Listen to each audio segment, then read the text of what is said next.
is profitability? Is it in the room with us right now?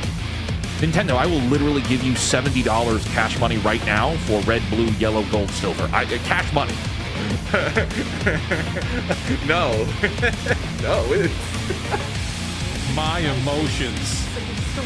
My emotions. 愚蠢的美国人和约翰 John Cena. 没错，先生，因为这个视频是给美国人看的，我们想说什么就说什么，字幕会换的。This one doesn't work. And this one doesn't work. But no one is seeing your film on the big screen. But people are seeing movie theaters. They're driving past them every day to go to McDonald's. The Shamrock Shake is back. Yes! Yes! Pre-order now! This is how it feels to watch Disney Plus.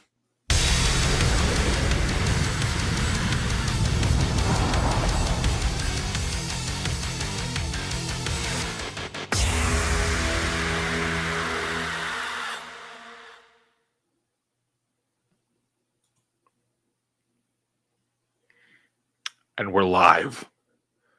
How we doing, everybody? I'm the real life fake wizard, and today you are watching the wizard crash out of the week. I wish we had good news. We don't have a lot of good news. There's a lot of bad things happening. There's a lot of negative stuff going on, and we got to talk about it today. There is a handful of good things, a little bit of good things amongst all of the holy crap bad stuff. And we're not just talking about entertainment, right? There's a lot of real-time business stuff. There's a lot of real-world stuff happening that impacts like all of us, right? Like this is going to be pretty gnarly of a discussion we're about to have because it's a lot of different places. Wow. Well, how are we doing, everybody? I hope you are having a great weekend, or you're going in. We're all going to have a great week, I hope. Things are a little negative out there, and that's the title of this stream: is everything is dead, dying, ruined. And I think that's a good way to describe at least how I'm feeling about things right now. It's whether you look in gaming or movies or television or the companies managing all of those things, they are all just a disaster mess. But we're going to start looking into it, and we're going to start small and work our way up, right? So I'm going to go ahead and start pulling up some of the stories here. And then, so here's what we'll do is we'll talk about some of the stories. And then I have a lot of channel announcements I want to make. But we're going to do that. We're going to save that for a little while. We're going to do that like as an in-between, as like a break in the action, because actually there is some good stuff there. So I do have some very good announcements to make for the channel, of course. But I want to get into some of these topics because there is a lot to go through. We have a lot to talk about today. All right. So we're going to talk gaming. We're going to talk movies and entertainment. And we're going to talk global business. There's a big global business discussion to have today. So let me go ahead. Let's not waste any time. Let's get right into the first one for today. And this is, and again, for those of you who are joining for the first time, perhaps you've never seen the show before, the way that this works is, I do not. Well, firstly, I'm the most professional streamer. Clearly, that wasn't a mistake. That was intentional. That was intended to happen.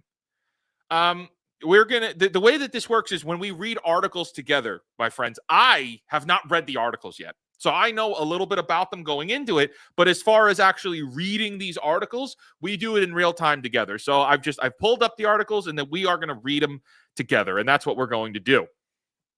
So if I go ahead and bring this up here. All right. Well, we're seeing it coming from Inside Gaming or Insider Gaming.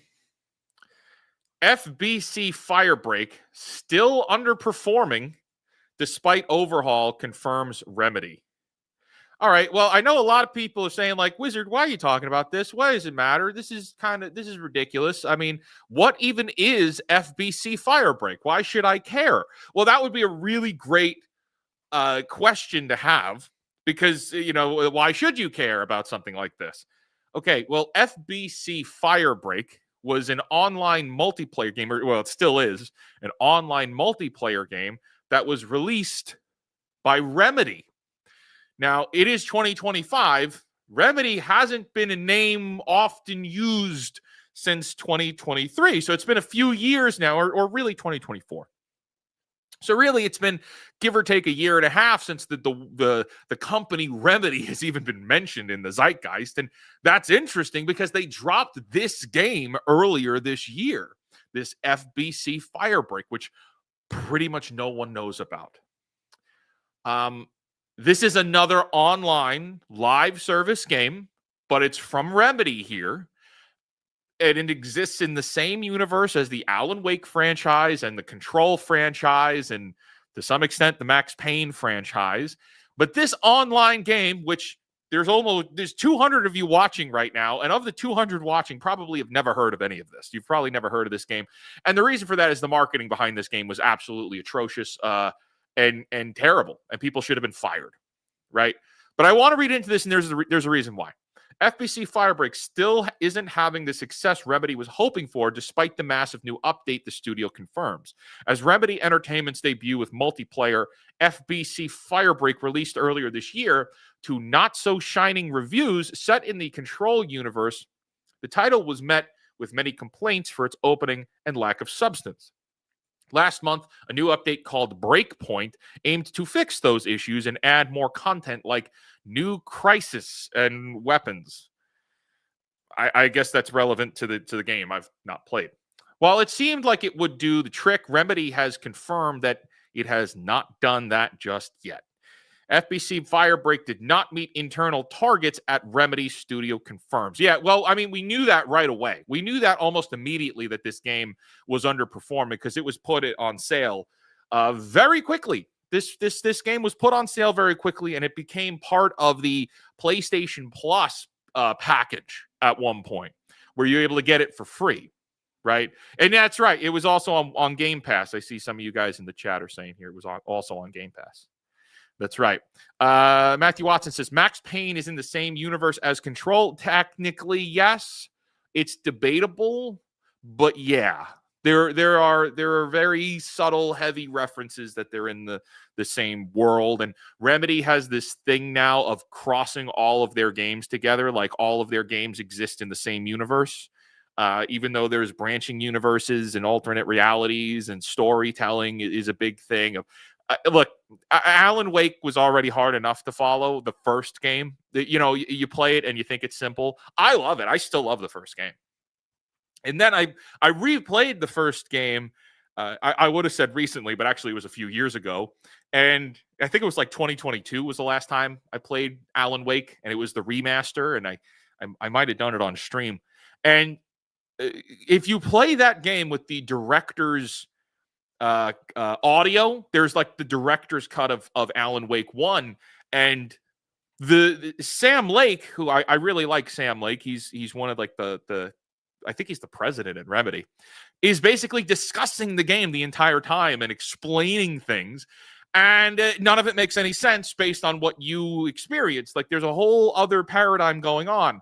And so what I'm trying to say is as they make more games, the overall narrative of the entire universe becomes messier and messier and messier, right? So you might say, yeah, Max Payne was in this. Well, now apparently it also connects back to this failed multiplayer game, which I believe is probably going to get shut down. In an investor's post on the company's website, Remedy Entertainment confirms that despite the overhaul, FBC Firebreak has not met internal target for sales. We knew that. The news comes from the studio's actual investors report set for October 29th. In a statement from CEO Tero Vertala, I'm not good with names, I'm American. Don't come at me. He states that, quote, Remedy is recognizing a non-cash impairment of capitalized development costs and allocated purchased publishing and the distribution rights related to FBC Firebreak.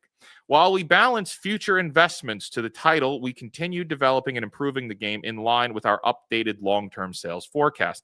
This is a whole bunch of corporate speak to say that we screwed up. We did bad. We did a bad thing. That's what that translates to. Okay. And unfortunately, and this is like, I'm going to go a little widescreen on this. There's this big discussion point that I was having last night on Saturday Night Hypnosis, and I really believe it. People are sick and tired of waiting. It's one thing to be patient. It's one thing to have patience for something, to be able to wait for something. But we're talking about business here. And when you make customers wait, their expectations go up. And so when we talk about something like Remedy, we talk about Control, we talk about Alan Wake, we talk about this FBC Firebreak, Remedy has made the mistake of, and it's debatable whether it was their fault or not. I mean, they did have the publishing deal with Xbox, and Alan Wake was partially owned by Xbox for a while, and that had to get ironed out, and so that's a big problem. But they made customers wait a decade for Alan Wake 2.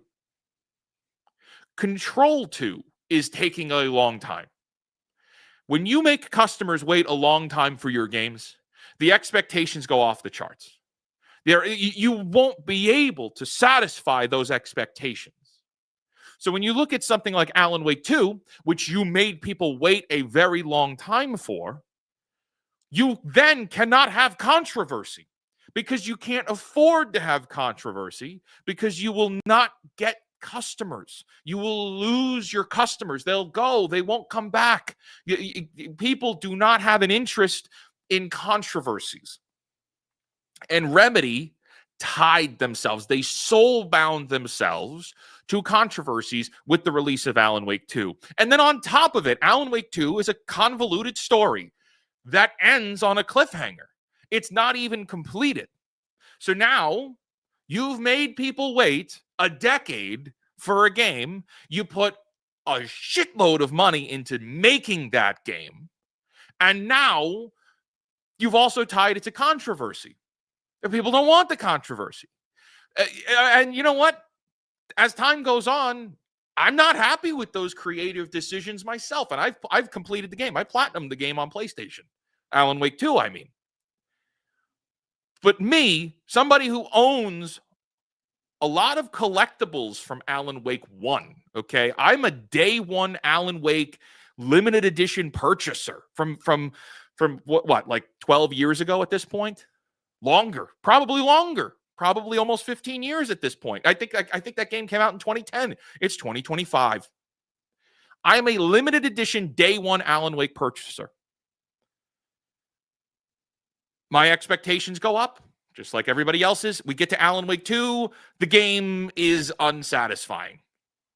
And so, yeah, we get to FBC Firebreak here, and even me, I'm the target market for this game. I haven't even watched a trailer. And maybe I have at some kind of an announcement, some kind of like Xbox or PlayStation showcase. Maybe they had an FBC trailer. And you know what? I just don't care. I just don't care. Because you made me wait 10 years. You made me wait a decade. And you didn't deliver a satisfying conclusion for that waiting. So, okay. I don't think I'm alone there. I'm reading the chat with you guys. Most of you have never heard of this game. Part of that is because people like me didn't care to buy it, so we didn't get to talk about it because we just didn't care to talk about it. You lost all of your customers. You lost lots and lots of customers. It took a very long time for Alan Wake 2 to break even. Like years. It took years for Alan Wake 2 to break even. Right now, it's in Alan Wake 2, which they told us was going to maintain a $60 price point for a long time, is now in humble bundles. It's now free on a PlayStation Plus, I believe. It's going to be a free game at some point. I think it made it on the Game Pass at some point. But it's becoming accessible. Alan Wake 2, which we were told needed to stay at a $60 price point, is now becoming very accessible. And that, I mean, in one hand, that's sad, right? Like on one hand, that's kind of sad. because that's 10 years committed to this franchise that they've really just squandered and thrown away. I don't care about Control 2. I don't. I'm burnt out. I'm burnt out when you had a Saga Anderson, making comments about not liking white people and shit in Alan Wake 2. All right. A lot of that went over my head the first time I played it. You go through that a second time, you even watch through it a second time, and there's a lot of racist shit against like white people in that game. There just is. There just is. And that's not beating around the bush. They like the whole thing of having this character come in and have to, end the white guy was pretty on the nose. It was pretty racist. And then when you find out that Sweet Baby Inc. was involved, or however many other consultancy agencies were involved with that game, I can't say I'm surprised. So we look at this FBC thing. Let's finish up this story. This is a quick one of a quick story of failure. The aforementioned non-cash impairment is up to 14.9 million euro, with a majority of it representing the game's development costs and publishing and distribution rights. The disastrous launch of FBC Firebreak is one the studio wasn't expecting and perhaps had too much faith in. See, this annoys me. This annoys me. This is something that I said years ago. I said this in 2021 when they announced Alan Wake 2. I remember where I was. I was having conversations with my friends when the trailer premiered. It was at the Game Awards, I think. It was at like the Christmas Game Awards. And they announced Alan Wake 2, and it was this big trailer. And I was like, oh, man. I remember sending to my friends, I hope this is the end of the franchise because this game's not going to make money. I knew it then. I knew it immediately because you made people wait too long. It took too long. And you weren't going to get people back because also, let's not forget, Alan Wake wasn't a mega success back in 2010 to begin with. This was it was a satisfying game, but it didn't break box office. It didn't break sales records for Xbox. That's why it didn't get an immediate sequel, because Xbox was like, hey, this game didn't bring in the billions that we wanted. It didn't bring in even the millions that we wanted. It just did okay. It broke even. But Xbox, who was the publisher at the time, wanted a fortune off of that game. And it just didn't happen. So, and then to find out they sunk something around $200 million into making Alan Wake 2, it's like, you got to be out of your mind. That wasn't going to happen. That you weren't going to quickly make money back on that. Your customers are gone. No one cares anymore. And then you tied it to controversy. So you read something like this, it's like, hey, dummies, what do you mean you thought this game was going to make a ton of money? Of course it wasn't going to make a ton of money. Your customers don't exist anymore. The disastrous launch of FBC Firebreak is one the studio wasn't expecting and perhaps had too much faith in. Do you think you're bigger than you actually are? And I'm really glad we started with this story because there's going to be a lot of stories that kind of just have that same thing, that same almost reoccurring thing there of these companies think they're bigger than they actually are. Yeah, so here we go. FBC Firebreak confirmed to be a complete failure. And I will make the prediction right here with all of you. I believe this game is going to get pulled. It's going to get delisted at some point soon. Because it would cost more money to keep these servers going than to take it down and cut your losses. I can't imagine how much money that they've invested into this. But hey, you want to talk about Remedy? Where is all their money coming from? Oh, well, they have a lot of investors. Tencent happens to be one of them. So, they're getting that money from China. They're getting that money from outside sources. And I think it's just a matter of time. This is here, the question here is, wait, it's games as a service product too? This FBC Firebreak is, and it's an online multiplayer game. It's an online, I believe it's a PvE game. And it's another flop. And I can't say I'm surprised.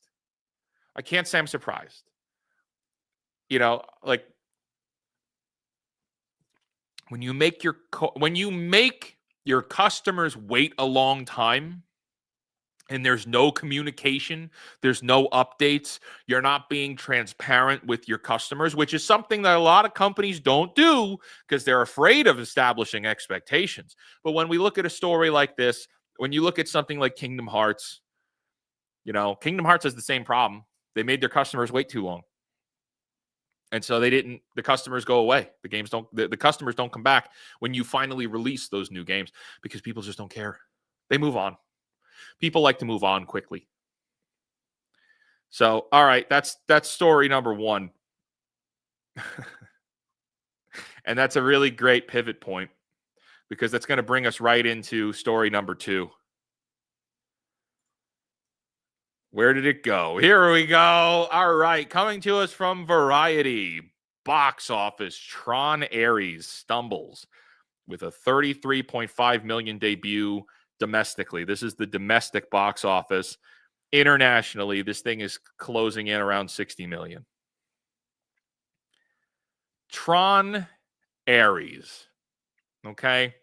Now, I did a video on Tron Ares a couple of days ago, and I saw this film opening day. I am a Tron fan. I really love the first film, and I want to love Tron Legacy, but I really did not like the ending. I didn't like Kevin Flynn needing to die at the end of Tron Legacy. I thought that was unnecessary. I think they could have done something else. Lo and behold, here we are 15 years later, and we now find out he didn't necessarily die. He's more like just a ghost in the machines now, which to me, that creates some kind of existential dread. I feel an existential dread just thinking about that. And I have not been able to properly think about this film. I saw Tron Ares on day one, and I cannot. And I've spoken to my brother. I went with my brother to see it, and the two of us, we haven't even been able to process everything that happens because it's painful to try to get through it. And this is something they put $180 million into the production budget for this film. This is Disney. This is a Disney film. Now, I think what's insane is you look at Tron Legacy. Tron Legacy wasn't a massive hit. Tron 1 wasn't a massive hit. But here, now, this is a complete flop. This movie has now bombed when we talk about Tron Legacy. And why they thought it was a good idea to invest $180 million into this film, I don't understand. This is a movie where Disney is trying to... and I'm going to make this... I got to go full screen on this because I want you to be able to really see me here and understand what I'm saying. Tron Ares is Disney's attempt to win back nerds. Tron Ares is Disney's attempt to win back fans that they have lost, and I swear to that. I fully believe it. When you walk out of this film, there's this thought of like, oh my gosh, they tried really hard. I think they tried really, really hard to win people like me and you back. And the problem here is that along the way, they forgot how to tell a good story. And this movie is not done with honest storytelling. Okay. It is done by an HR checkbox committee where it still has to be every person of diverse background has to appear on screen, which is a very Disney thing. That's a very Disney thing. You have to have like obnoxious representation. Okay. I mean, look, the world is diverse. There's nothing wrong with that. But when it's hard to take it seriously because it becomes unbelievable, you've created a problem. They wrote out the legacy characters. I mean, wrote them out of the story entirely. In fact, when you really think about it, they made them failures. So Sam Flynn, Alan Bradley from the Tron Legacy, right? And Tron, the original Tron, they're basically failures. They're gone. Cillian Murphy's character is gone. He was Dillinger's son. He doesn't exist. And they've replaced all those legacy characters that fans would have loved to have gotten a continuation in their stories. They've replaced all of those people with stale and borderline unlikable diversity replacements. And I don't say that to sound like, one of the anti-woke brigade. That's just the way it is. That's truly just the way it is. And it's not believable. But that's not even the worst part. That's just from the bird's eye view. The story here is a disaster mess. And the soundtrack is used to lull you into a false sense that what you're watching is cool. Because the soundtrack is cool. I listened to the soundtrack here from this movie, and I feel disappointed that this is attached to such a piece of crap film, because it's an actually pretty good soundtrack. And it's 9 Inch Nails. So if you're a 9 Inch Nails fan, you're probably going to like this soundtrack. I happen to like 9 Inch Nails. 9 Inch Nails has grown on me over time because they do a lot more like movies and television now, which is cool. I think that's pretty neat. You watch The Bear and then you're like, why does the soundtrack feel like really resonate with me emotionally? It's like, oh yeah, it's a 9 Inch Nails thing that they used here. And when it works pretty well. But Tron Ares was Disney throwing $180 million at the wall and then hoping to win people back. It not only did it not work, but they forgot how to tell stories along the way. And Tron Ares is a mediocre film. It is a mediocre project. And that's sad. There's something sad about that. I mean, it's just, yeah, hey, it's another franchise Disney's killed. Yay. I mean, that sucks. But what does that say about the rest of like movie making, I think? And Tron was never a big franchise to begin with. But for something like this to get this much money and visually it's very appealing to look at. It's not an ugly film, but it just has a god-awful script. And this ties into something that I've really been saying for years now, is the writers are a problem. The writers are a problem. From the casting is a problem. The people making these films can't just tell you a good story. They have to duck and weave and build bullshit into just heroic values. And there's this big arc through Tron Ares, and it's not even an arc. It's like it's a puddle. It's a puddle that we have to hear, and as they step through it, as they trounce through this puddle, discussing concepts that should be riveting about what it means to be human.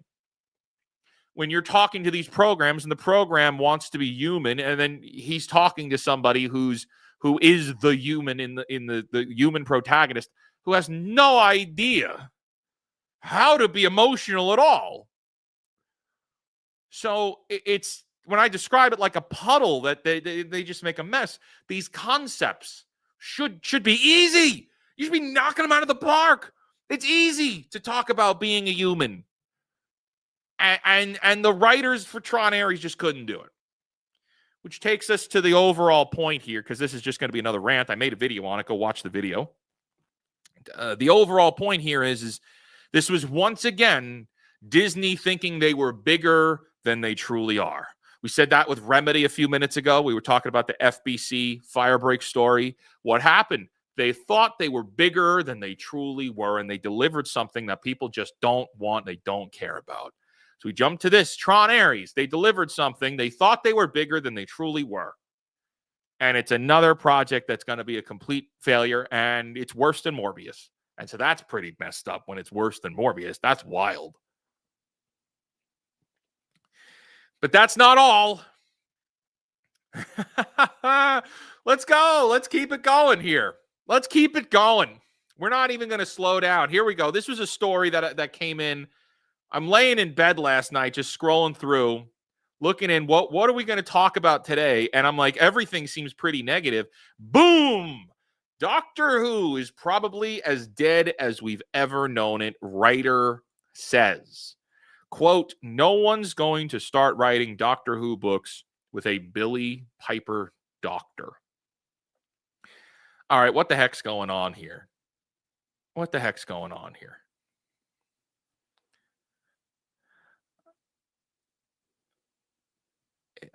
It's kind of hard for me to talk about this because I feel a little overwhelmed. Even myself, like just looking at everything. I've talked about this. I think 2 or 3 weeks ago, I got into this, and I said, why does any of this matter? This is all bullshit. And the 3 stories that we're talking about here are still, they're all bullshit already. None of it really matters, right? But to some capacity, it makes me sad. There is still that little bit of emotion that I have for these things. There's wow, most professional streamer hits his camera while he's ranting. There is still that bit of emotion that you have, that reverence, that emotional attachment, perhaps, that we would say to something like Doctor Who or to Tron or to Alan Wake, right? These were properties that I really liked. I used to love Disney as a company eons ago. I used to love Remedy as a company eons ago. The BBC, well, I never really liked BBC, but I did like Doctor Who. I did like Xbox. I did like Sony. I used to love all of these companies, and we still have a lot of stories to get through today. We're like 30 minutes in. There's over 300 of you watching. We've barely cracked the surface of what we're talking about today. This is all really sad shit, and I guess I'm having trouble myself coming to finding the words to describe just how concerned I am about what's happening. We've gone too far. We've gone too far in the sense that these corporations have run rampant with all of the intellectual properties that we all used to love. They've destroyed them all. And instead of there being any kind of penance for that, instead of there being any kind of recovery from that, or an apology, or a comeback moment, or a recovery, we're never going to get any of that. Let me be the first to tell you, these corporations will never apologize for mistakes they've made. They will never apologize to you. If you're waiting for an apology for anything, it's never going to happen. It's never going to happen, because for them to make an apology, it would mean that they would have done something wrong, and they can never admit when they've done something wrong because their shareholders would be upset, and there would be a sell-off or a no confidence. They would have to remove the leadership there. So it's never going to happen. They're never, ever, ever going to admit when they've made a mistake. Ghosts of Yotai, we talked about it last night on SNH. They destroyed the franchise for Ghosts of Tsushima, which should have continued into Ghosts of Tsushima 2, and it didn't. And they're like, oh, well, no, we needed to move forward with a new character. Gears of War is moving forward with E-Day. Who knows when? Doesn't matter, because the franchise is dead. Nobody cares anymore. Fable's coming out with its next game. Yeah, maybe. Nobody cares. And I don't know what the future looks like, because people are starting to acquire all of these IPs, and I don't like or trust the people that are acquiring these IPs. I guess that's really where I'm going. This is kind of a setup into the next story. The big story is the people who've created the legacy IPs aren't even there anymore. They're not working at the companies anymore. And what's frightening me is we're seeing the acquisition of corporations at a scary level. We'll get to that in a second. That's just the setup of where I think this is all going to go. Let's go ahead and read this article here. Now, for those of you who may not know, Doctor Who, what a disaster Doctor Who has become. I loved 9, 10, 11. I watched a little bit of 12. I really didn't get into 12. I was kind of done there. But it makes me sad that Doctor Who has fallen apart in the way that it has. And so the last season, which was Disney Plus funded and brought back Russell T Davies, and it was attempted to resolve things with Doctor Who, has fallen apart. The ratings are really bad. They've pretty much never been worse for the franchise. And let's see what they're saying here about the continuation of Doctor Who. Former Doctor Who writer Robert Shearman has stated that the beleaguered British sci-fi series is now probably as dead as we've ever seen it. It's an eye-opening statement, not least because the show previously suffered a 16-year hiatus between 1989 and 2005, interrupted by a lone TV movie. Now, however, Shearman has suggested that the series' current predicament, with the production indefinitely paused, is even worse than during the show's previous hiatus, as the wait for news on Doctor Who's future is compounded by the fact it has been left without an established lead character. It's weird because the show is probably as dead as we've ever known it, Shearman said, writing it. You could say that 1,000 times, IGN. I understand you're trying to get SEO for this friggin' sentence here. You don't have to do that often. Quote, after 1989, we had for years a current Doctor, he stated, discussing the period in which Sylvester McCoy's Seventh Doctor continued to inhabit the TARDIS in an array of spin-off books and comics.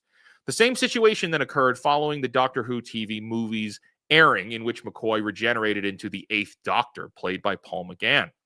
Now, everything that is ever going to be produced in Doctor Who terms is going to feel retrogressive, he continued, at least with the new adventures. And then the BBC books, you thought it's the current Doctor, McCoy or McGann. Doctor Who's current situation feels different, Shearman explained, because of the unique circumstances its storyline has been left in.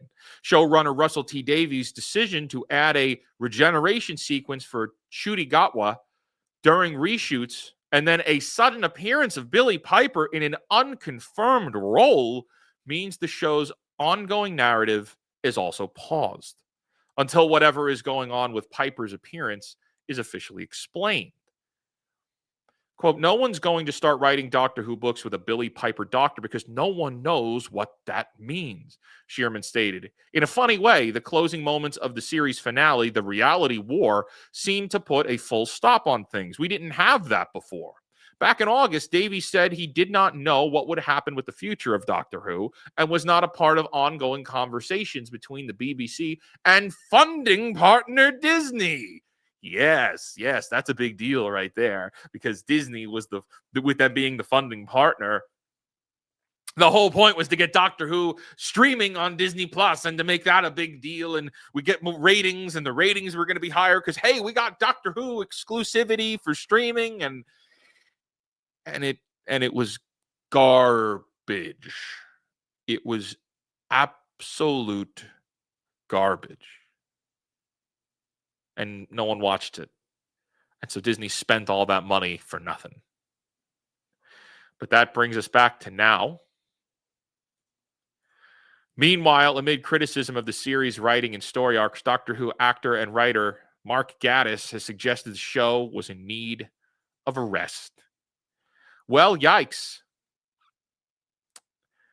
And so here we find another story of a company and individuals at that company who thought they were bigger than they truly were.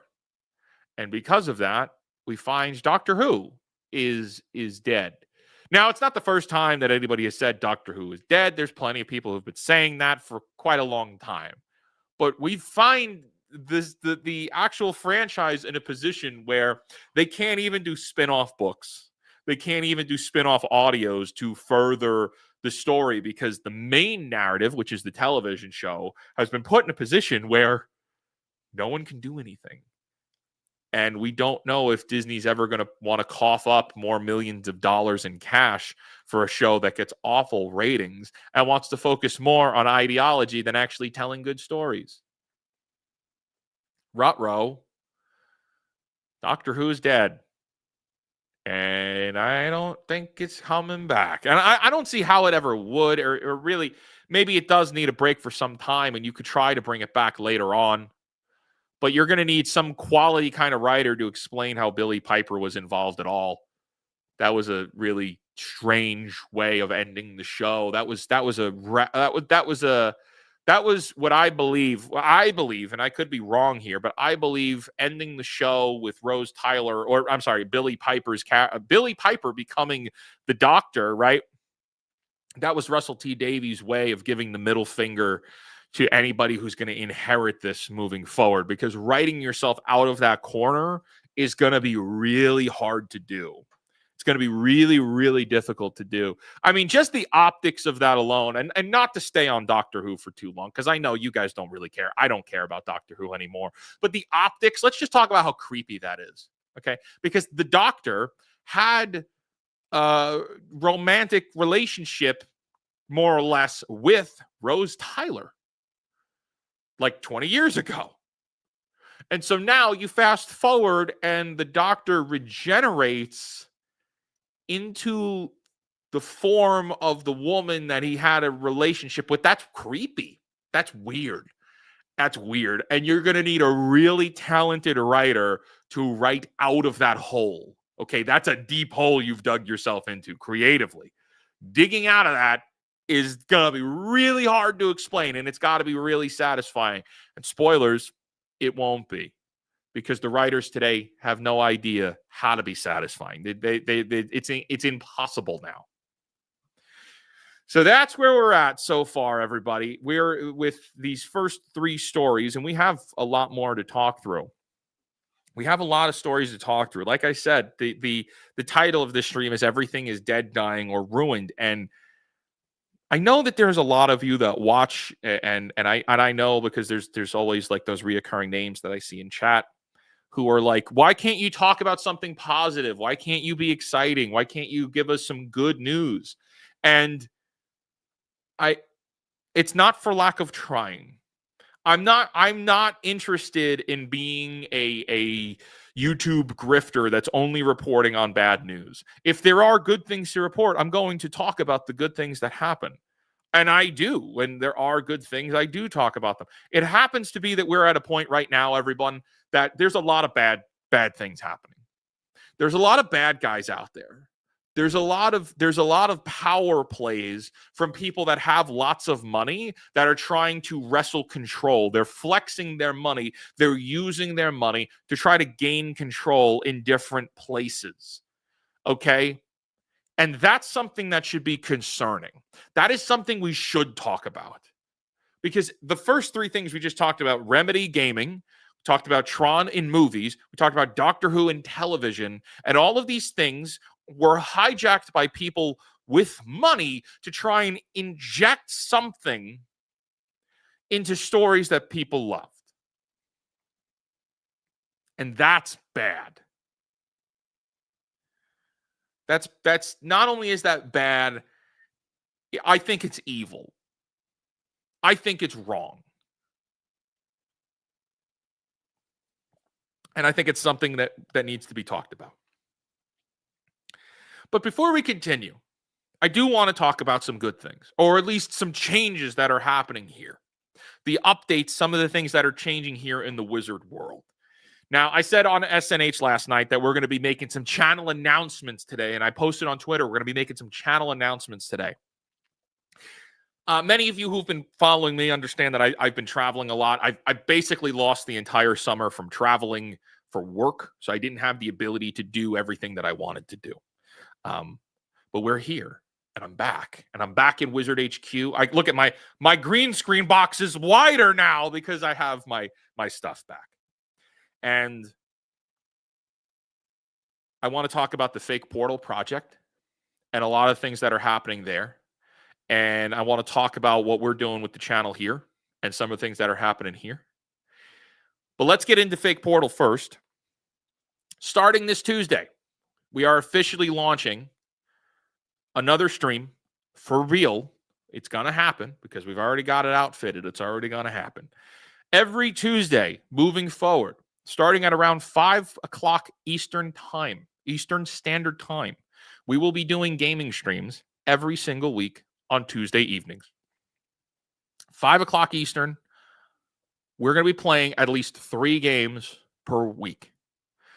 Our goal is to be demo testing with you indie games to give them some airtime. I will be streaming here on this channel, and also will be multi-streaming to the Fake Portal YouTube channel, which you now can get to via a link in the description here on YouTube. If you're watching on Twitter, the link isn't there, but the link is here on YouTube. So we're going to be playing games now. That's a big deal. I want to be playing games, and it might be my face. It might be some other people's faces. There might be more of us together. There might be more than one wizard. And that's kind of the next piece of this, is the expansion of the fake wizards. There will be more wizards now. Because, and not here on the main channel, like it's still going to be me, but as far as Fake Portal is concerned, the Fake Portal project and the goal of getting airtime for indie games is, it turns out, is a lot more challenging than I had anticipated. I thought it was going to be a little bit easier than I had thought. We have been attacked online by people that wanted to take down the site. We've had a lot of problems with the website with those attacks, where now things are dramatically over budget. Like where we thought things were going to be, we are now it's a lot wider. We're spending a lot more money than we thought on that. And this is something that I've been kind of talking about. So now, because we want it, we're not going to give up. Just because we get hit doesn't mean we're going to stay down. Okay? Just because we got some sacks of shit who understand how to attack us correctly doesn't mean we're going to give up. It just means we're going to hit back harder. And so that's what we're going to do. And so starting today, we've got an Instagram for Fake Portal. We've got a new YouTube for Fake Portal. We've got a new Discord server for Fake Portal. I'm going to talk about that in a second. All of these you could find in the description below for Fake Portal. And we've got almost 200 games now on Fake Portal, with our goal to get to 500 as soon as possible. All right. You're not going to see any dramatic changes on the fakeportal.com until we get to 500 games. And that's coming fast. We're going to get to 500 quickly. We're going to need your help to do that. We're going to need your help to do that. So if you find games that you think need some airtime, that deserve to be seen by others, I need you to submit those on fakeportal.com and let us know where those games are. There is a link there. If you just hover over games in the header, it says submit a game. Send those games in. In the footer too, it says submit a game. Send us those games. There are over 400 people watching here around the world. You all know games. Send us your games. We would be happy to list them. Happy to list them. Okay. We're also splitting our Discord server. So previously, I've talked about, we have Wizard Sanctuary, which is the real life fake wizard Discord server. Now that's not going away. We're going to keep that exactly where it is, but we are going to give Fake Portal entirely its own. So there's a link now. You can find it in the description here, and I know the mods are dropping it too, where you can get to the new Fake Portal Discord server, which is exclusively for gaming. So this is our Discord server where we're going to talk about games, and you can connect with developers and help us grow this thing. So that's where we're at now. We're going to have more announcements in the future. I'm going to be putting a video on the Wizard Sanctuary Discord kind of outlining and explaining this. But I want to see you guys there. I want you guys to stand with us while we do this thing, because it's costing a shitload of money, and I haven't really gotten into that yet. We're going to have to make some changes to what we're doing. We're not giving up. We're just going to pivot, which is what we do. We don't quit. We're just going to pivot. And I mean, they've gotten us pretty bad, and that's what sucks. The people who knew how to attack us knew exactly what to do to make things more complicated, which is fine. I'd rather deal with it now before we've got 1,500 games on there or 2,000 games on there, right? I'd rather do it now. Let's get those out of the way now. We get better at it. So those are some of the announcements there. So that means there's going to be 2 streams from me per week, pretty much. or there definitely will be a second stream on the Fake Portal YouTube channel. Whether I'm there or not, there might be some other faces that are dressed like wizards there too. This is a good question I just saw pop up from Tyler. Was the attack on the portal entirely personal? So we launched fakeportal.com, and since then we've had people go after, I mean, even just upon announcement, we had people go after email sending, so we couldn't send emails. So we weren't able to send out newsletters, right? Before we even sent a single email, that was under attack. We've had people trying contesting ownership of the .com, which makes it a little messy, to try and screw up the registrar, which unfortunately I have seen happen. That is a way to try and mess up the registrars, because the domain.com registrars are like, they're like organized crime. That's a completely separate story for another day. Not good there.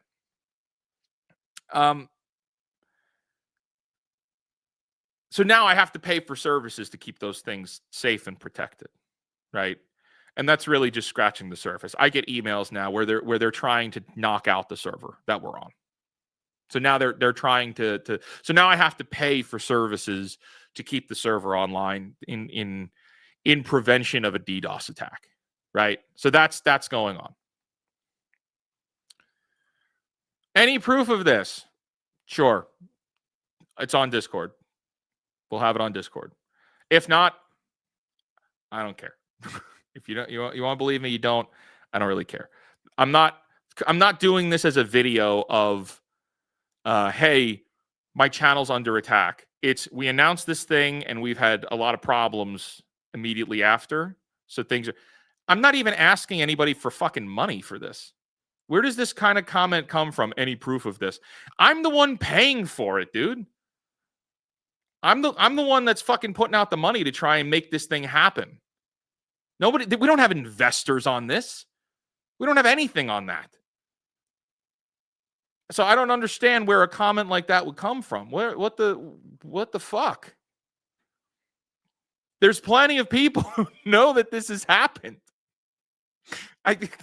We have an entire Discord with engineers. I'm sorry. That's the term we use on Discord for people that are like helping to make the thing grow. Engineers, right? That's like our internal tag name for like friends of the channel that just want to see this thing happen. It's like, I'm the one putting all the fucking money out. I'm not asking you for anything.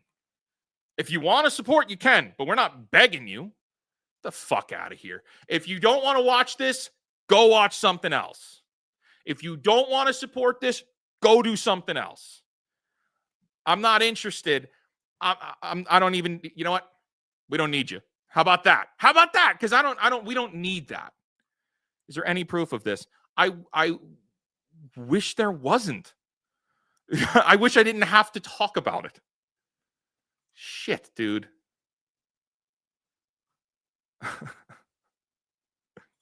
Yeah, Wizard brand coffee. Yeah, my channel is under attack. We are launching a new Wizard brand coffee. We do have Wizard Matcha tea. We do have Wizard tea.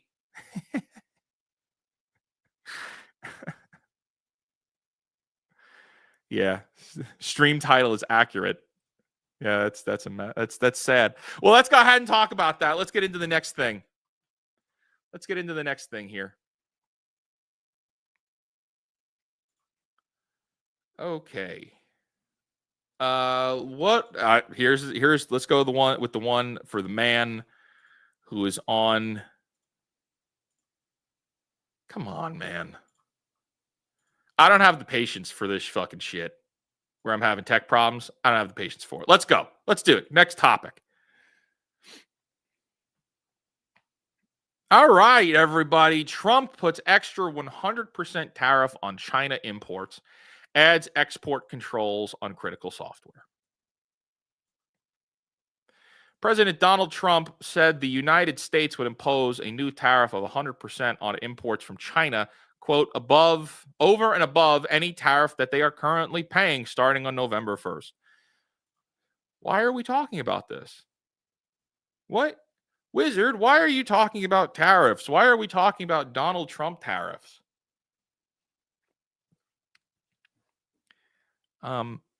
because video game companies are going to raise all their prices again. This is about to create a wave of bad things for Americans and actually just regular people around the world. I have to handle this topic delicately, I think, because what I'm about to do is criticize the President Trump, and a lot of people are going to be upset that I'm criticizing President Trump. Because there's a lot of people who are like, oh, Trump can do no wrong. And it's like, no, Trump can do a lot of wrong. And he's had ups, he's had downs. This term that he has right this moment is filled with a lot of things that are hurting Americans. No, like actually Americans. Like actually, like normal people. Let's be real here. Housing is not great. Food is not great. The pricing of entertainment continues to go up, but we're not getting any value here. So I'm not trying to make this super political. I don't want to get into Trump versus any other alternative or the Republicans, Democrats. I think they're all fucking evil. They're all bad guys, guys. They're all bad guys. This story hits me directly. This one breaks my balls directly as a business owner, right? And as a marketer for businesses that import things from China and from Asia, right, becomes very difficult, right, to get product in. Especially when we're talking about product that cannot be made anywhere else in the world. Okay, but you know why is the fake wizard who talks about entertainment getting into this?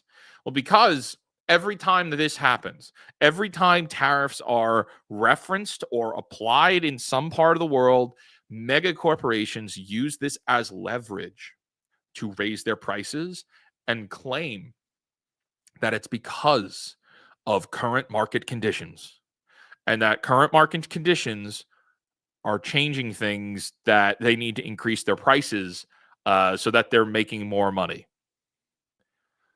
The problem is a lot of these companies that do this fall into areas where they do not have to. Okay. This is specifically 100% tariff on China for imports and exports control on critical software. Companies like Microsoft have ways around this. Companies like Sony have ways around this for sure. But we're going to see announcements coming soon. Nintendo has ways around this.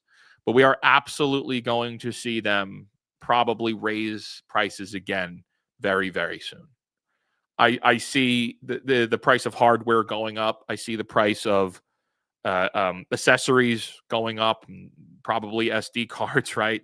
All things in gaming are going to see another price increase.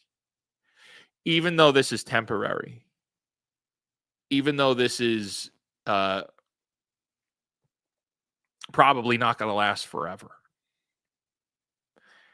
And I guess what makes me really concerned here is that we need to fight back, man. Like this is the fight back moment. This is where we need to stop buying shit. This is the point where when they raise price, I don't even care about the tariffs. Like that sucks. That's one problem here. The reason I bring this up is because specifically there's going to be companies that increase their prices falsely because of this, claiming that this is the reason why they're raising their prices. There are movements popping up all over social media now talking about how people need to stop buying stuff. People need to stop buying things, and we need to start holding our money. Like we really need to start holding our money when it comes to when it comes to entertainment, electronics, furniture, clothes. I fully believe that we can kind of crush everything. Buyers, us, people. We have the ability to fight back by restraining from giving them money. And there's plenty of channels who are starting to talk about this, which makes me kind of excited because Because people are waking up to the fact that we do not need to keep buying this shit. We got another Pokemon game coming out in a couple of days. I'm a fan of Pokemon games, and I'm avoiding that game. I'm not gonna buy it. So I'm skipping out on another Pokemon game. And another, by I mean another, I got Scarlet and Violet. I didn't play it because I thought it was awful. But I couldn't refund it because Nintendo. And it was like over the whatever the window is. Once you've played it once, you can't refund it.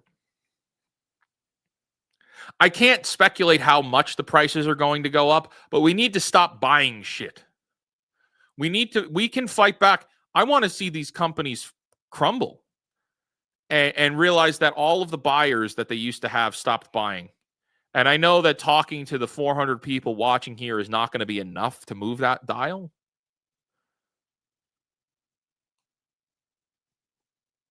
But it's part of it's part of what needs to happen. It's part of what needs to happen. And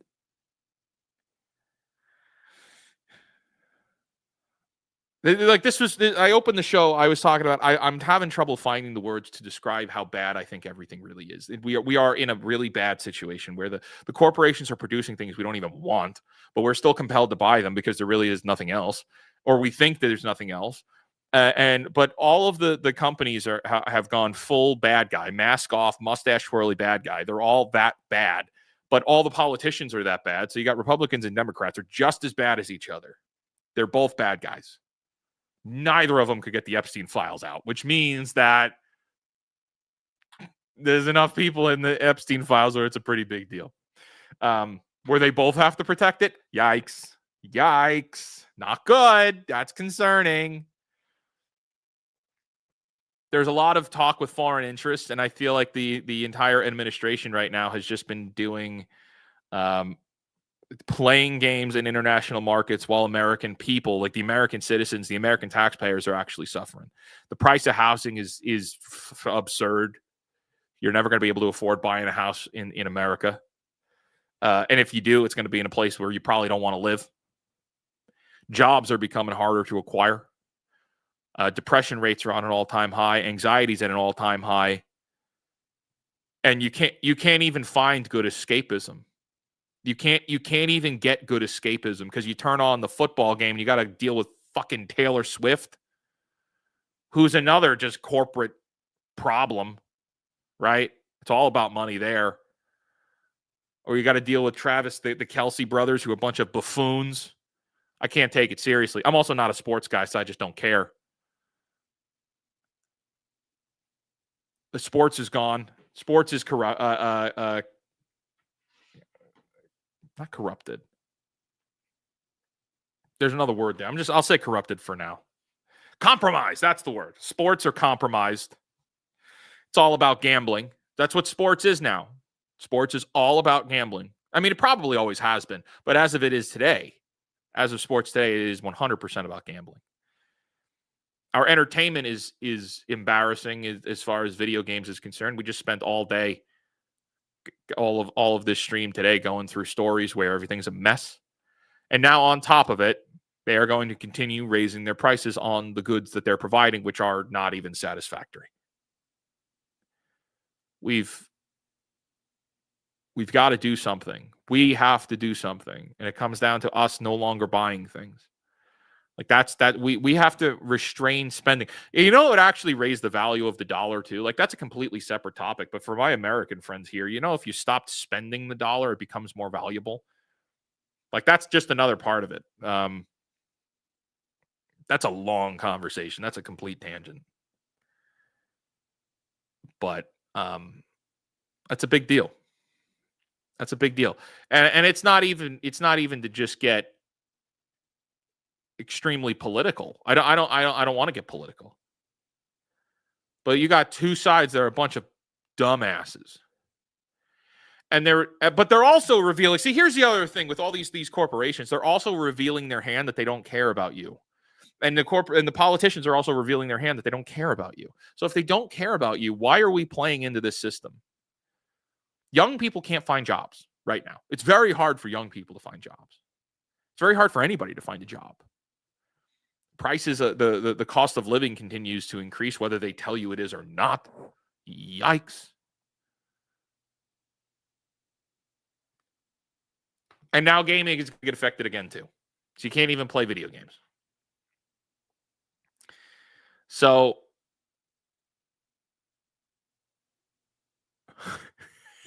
that's a good. Do you guys think the wizard makes his bitches call him daddy? So we need that laugh.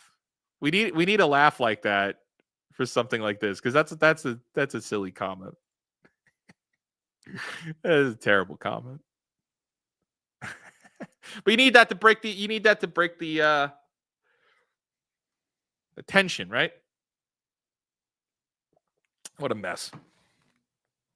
What a mess. Oh, hey, this came through. Fallen Order for a $4.99 says Wizard decided to play my backlog and currently playing Darksiders series.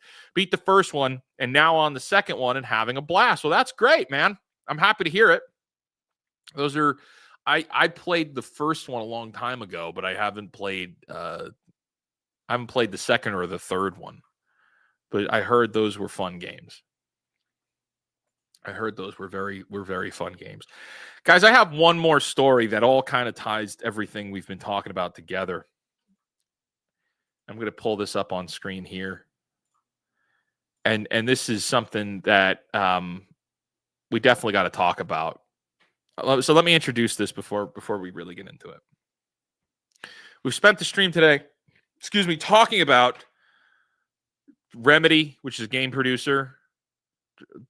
Thought it was too big than it really was. Failed. Disney with Tron Ares. Thought it was too big than it really was. Then failed. Doctor Who. Thought it was too big than it really was. Failed. We've talked about how the politicians of America have created circumstances where the corporations which are delivering goods and services and products that are just not good enough, but now they're going to be able to increase their prices because that's what happens when the tariffs are applied. They raise their prices whether they need to or not. And now we talk about this right here. Warner Brothers is all maybe under corporate attack from Paramount Skydance. This is a very long discussion, and it's not good news. Skydance acquired Paramount, and then they acquired the investors there acquired the Free Press, I believe. Okay, there you go. See, this is a great. I'm trying to figure out how to explain this because this is a scary story. So this is a good comment here. I'm conflicted on this because I always loved Paramount and never liked Warner Brothers. Well, hey, look, you can like the things that these companies create. What I'm concerned about here is the people that are at the top that are acquiring everything, the people that are picking everything up along the way. Those people frighten me because of who they're all connected to. So who owns Skydance, right? And what really happened here? So Paramount Skydance, which was recently just merged, we're going to look into that in a second, recently just merged there, began investing in, or began trying to acquire Warner Brothers. Why? Why try to acquire Warner Brothers? Well, Warner Brothers has a lot of valuable IPs. They have Lord of the Rings and Harry Potter and the Lego Movie. And there's a whole bunch of other ones. Looney Tunes for sure. DC Comics, Batman, Superman, right?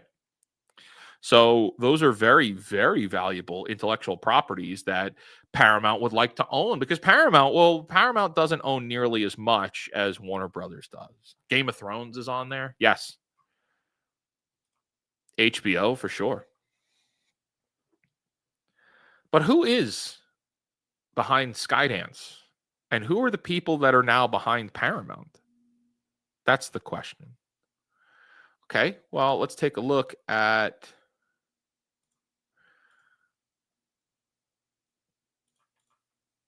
Share this tab instead. Okay, Skydance Media and Paramount Global complete merger, creating next generation media company. Okay, so this was posted by the Paramount staff. I got zoom in here. All right, Ellison family and Redbird Capital provide long-term strategic investment to reinvigorate entertainment powerhouse. David Ellison open letter available at paramount.com/news. So, Los Angeles and New York, August 7, 2025. Skydance Media and Paramount Global today announced the completion of their merger, creating a premier standalone global media and entertainment company, Paramount, a Skydance corporation. Paramount Class B shares will begin trading today on the NASDAQ stock. All right. An open letter from David Ellison is also available. All right. Well, that's really where I'm trying to get to. Who's David Ellison? And what else does the Ellison family have their hands in? Okay, well, let's just take a look over here. It's that's a pretty good question, right? Share this tab instead. Paramount. Let's see. This says I typed in who owns Skydance. Paramount Global. On July 24, 25, the FCC approved the acquisition of Paramount. The merger closed on August 7th after Skydance Media merged with National Amusements. David Ellison now serves as the founder, owner, chairman, and CEO of Paramount Skydance. Okay, so shit. I fucking hate having open cups here. I spill shit on my fucking desk all the time. I need a fucking sippy cup to stream here. God damn it. Just made a mess. Let's see. We want to know who is David Ellison. And we're going to switch over to here. Share this tab instead. All right. Yeah. David Ellison, CEO of Paramount Skydance. We knew that, right? How did David Ellison make his money? David Ellison made his money primarily through his media company, Skydance, which he founded with his father's financial backing.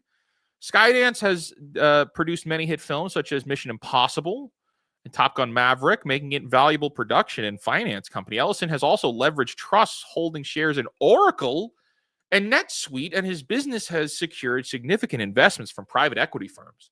His wealth is a combination of his Skydance business success and his inheritance from his father, Larry Ellison. Well, who's that? Well, let's ask who is Larry Ellison? Wait a second. I recognize this guy. I recognize who Larry Ellison is. I know, like, he's the guy from Oracle. He's the Oracle guy. You know, the tech giant Oracle? Yeah, that's Larry Ellison. Yeah, okay. Well, who's Larry Ellison? And what I want to know now is, I kill that for a second. I open up a new tab and I say, what does Larry Ellison own?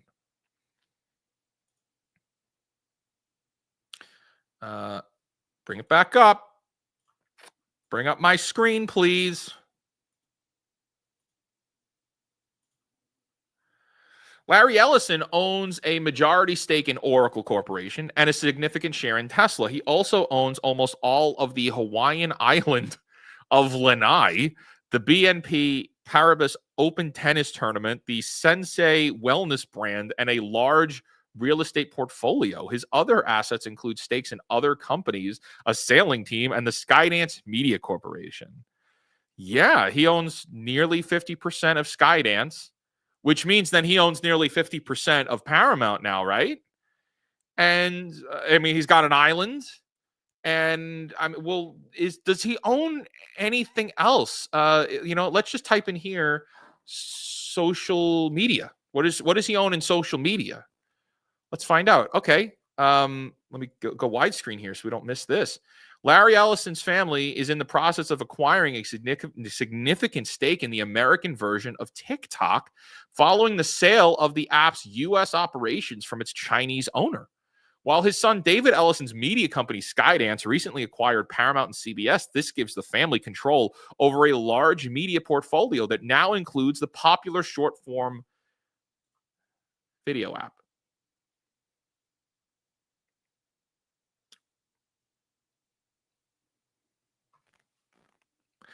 Do I have to say anything else? Does this make any sense? Maybe I need to break it down a little further.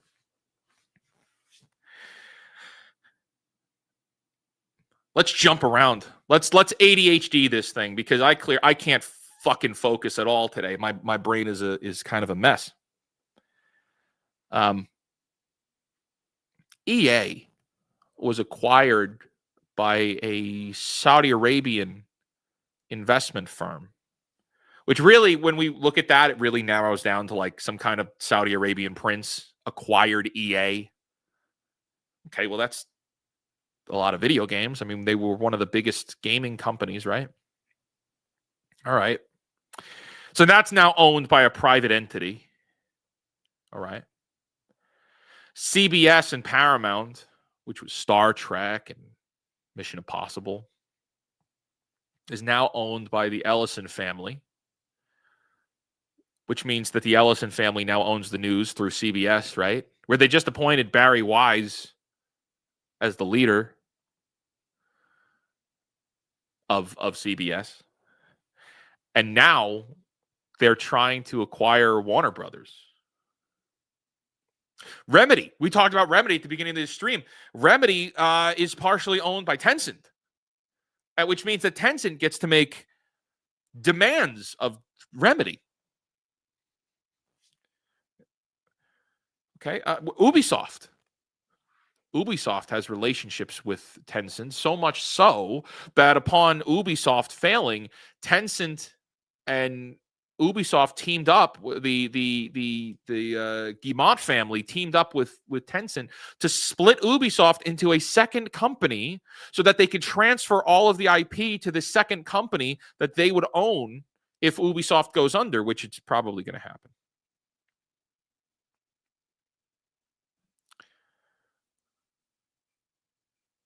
Why the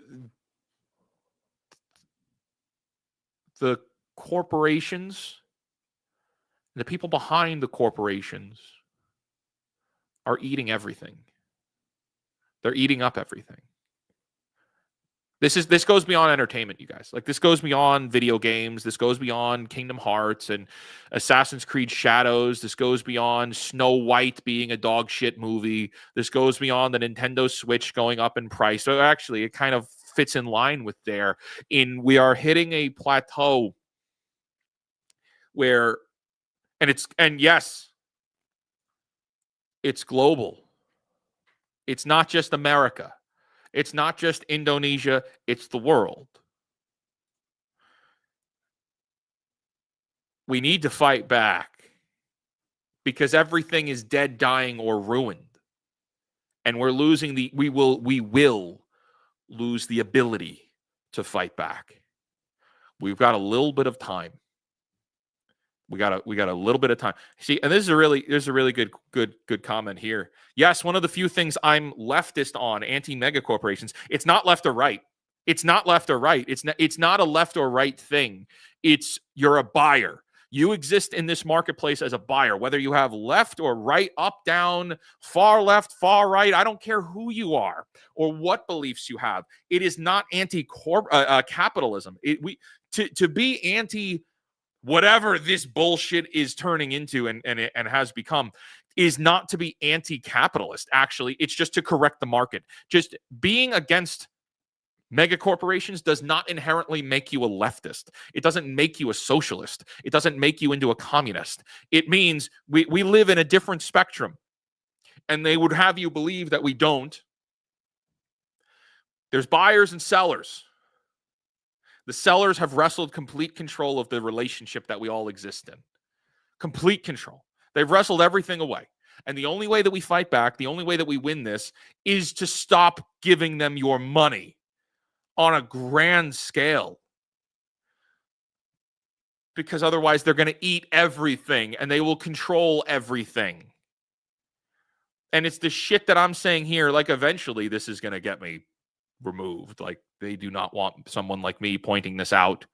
They do not want you to know about this. They do not want you to understand. This isn't a conspiracy. I just showed you all of the information. You think these are good people? They're not good people. You figure them out by the fruits of what they've done. Look at the fruits they have produced, and not by fruit. I mean, hey, they may have been responsible for creating synthetic fruit, but hey, I'm talking about look at the actual things that they've made. You mean the guy behind? You mean the things behind the people behind Star Trek, where Star Trek is now, are just going to buy up everything and own everything? That's terrifying. That's scary. So we could sit here and talk about how, like we could talk on the small scale, like, oh my gosh, Rey Skywalker. It's like, I don't give a shit about that anymore. I care about, we're never going to be able to, we will lose the ability to communicate. We're going to lose the ability to create new things because they're going to own everything. It's time, man. And we need something more. We need something more. And I still think it's worth fighting for. I'll tell you the truth there. I still think creativity, creation, media, not media in the sense of the media. I still think all this is worth fighting for. And I don't know what the solution yet is, but